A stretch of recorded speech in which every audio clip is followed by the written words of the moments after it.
নমস্কার বন্ধুরা, তোমরা যদি চিকেন ব্রেস্ট দিয়ে একটা সুস্বাদু স্টার্টার রেসিপি চটজলদি বাড়িতে বানিয়ে নিতে চাও তাহলে এই রেসিপিটা তোমাদের জন্য।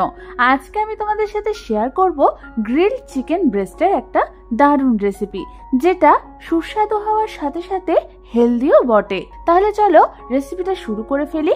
আর আমি সুস্মিতা তোমাদেরকে আমার চ্যানেল ইয়ামিটস বাংলাতে স্বাগত জানাই।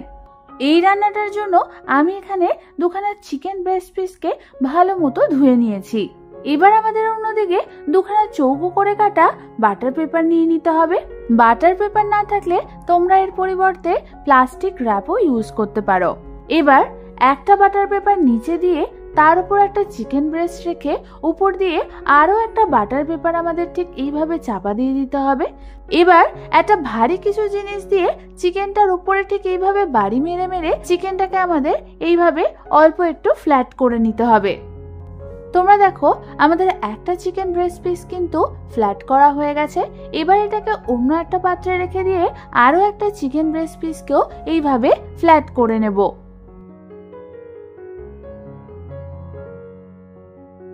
এবার আমাদের এই চিকেন ব্রেস্ট পিসটার দু সাইডে অল্প পরিমাণ নুন আর গোলমরিচ গুঁড়ো ভালো মতো আমাদের ছিটিয়ে নিতে হবে। ভালো মতো নুন আর গোলমরিচ গুঁড়ো ছেটানো হয়ে গেলে হাতের সাহায্যে আমি এই চিকেন ব্রেস্ট পিসটার গায়ে নুন আর গোলমরিচ গুঁড়ো মাখিয়ে নেব।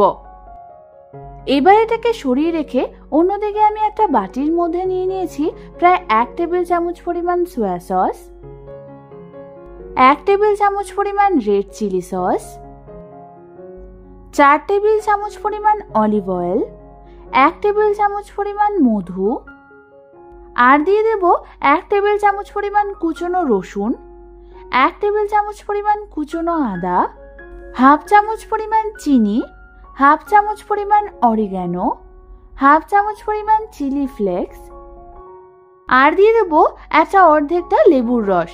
এবার আমাদের সমস্ত কিছুকে ভালো মতো একবার মিশিয়ে নিতে হবে।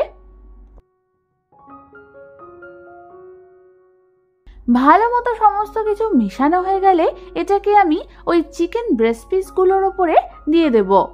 তারপর চিকেন ব্রেস্ট পিসগুলোর গায়েও আমাদের এই সমস্ত কিছু ভালো করে মাখিয়ে নিতে হবে।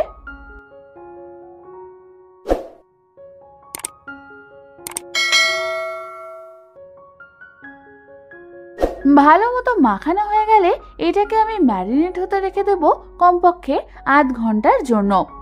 প্রায় আধ ঘন্টা পরে অন্যদিকে আমি গ্যাসের একটা গ্রিল প্যান বসিয়ে দেব। গ্রিল প্যানটা গরম হলে আমি ওর মধ্যে কিছুটা পরিমাণ অলিভ অয়েল এইভাবে ভালো মতো ব্রাশ করে দেব। এবার আমাদের ওই ম্যারিনেট করে রাখা চিকেন ব্রেস্ট পিসগুলোকে গ্রিল প্যানের মধ্যে এক এক করে দিয়ে দিতে হবে। এবার আমাদের এই চিকেন ব্রেস্ট পিসগুলোকে মিডিয়াম টু হাই ফ্লেমে এক এক সাইড করে ভেজে নিতে হবে প্রায় 4 থেকে 5 মিনিট ধরে। 4 থেকে 5 মিনিট পর আমি চিকেন ব্রেস্ট পিসগুলোকে অন্য সাইডে উল্টে দেব। তোমরা দেখো আমাদের চিকেন ব্রেস্ট পিসগুলোর এক সাইডটা ভালো মতো গ্রিল করা হয়ে গেছে। এবার ঠিক একই পদ্ধতিতে আমি অন্য দিকটাতেও মিডিয়াম টু হাই ফ্লেমে 4 থেকে 5 মিনিটের জন্য গ্রিল করে নেব। এই চিকেন ব্রেস্ট পিসগুলোকে গ্রিল করবার সময় তোমাদের কিন্তু অল্প অল্প করে এই চিকেনের ম্যারিনেশনটাকে ওপরে ব্রাশ করে দিতে হবে। প্রায় 4 থেকে 5 মিনিট পর তোমরা দেখবে আমাদের চিকেন ব্রেস্ট পিসগুলো দু সাইড দিয়ে ভালো মতো গ্রিল করা হয়ে গেছে। এবার আমি এর উপর কিছুটা পরিমাণ কুচনো ধনেপাতা ছিটিয়ে দেব। ব্যাস, তাহলেই তৈরি হয়ে যাবে আমাদের দারুণ স্বাদের গ্রিল চিকেন ব্রেস্টের এই রেসিপিটা। এবার শুধু গরম গরম সার্ভ করার অপেক্ষা। এই রেসিপিটা ভালো লেগে থাকলে একটা লাইক করে দিও আর আমার চ্যানেলটাকে সাবস্ক্রাইব করতে একদম ভুলো না। আজ তাহলে পর্যন্তই, আমি আবার চলে আসবো তোমাদের কাছে নতুন কোনো রেসিপি নিয়ে।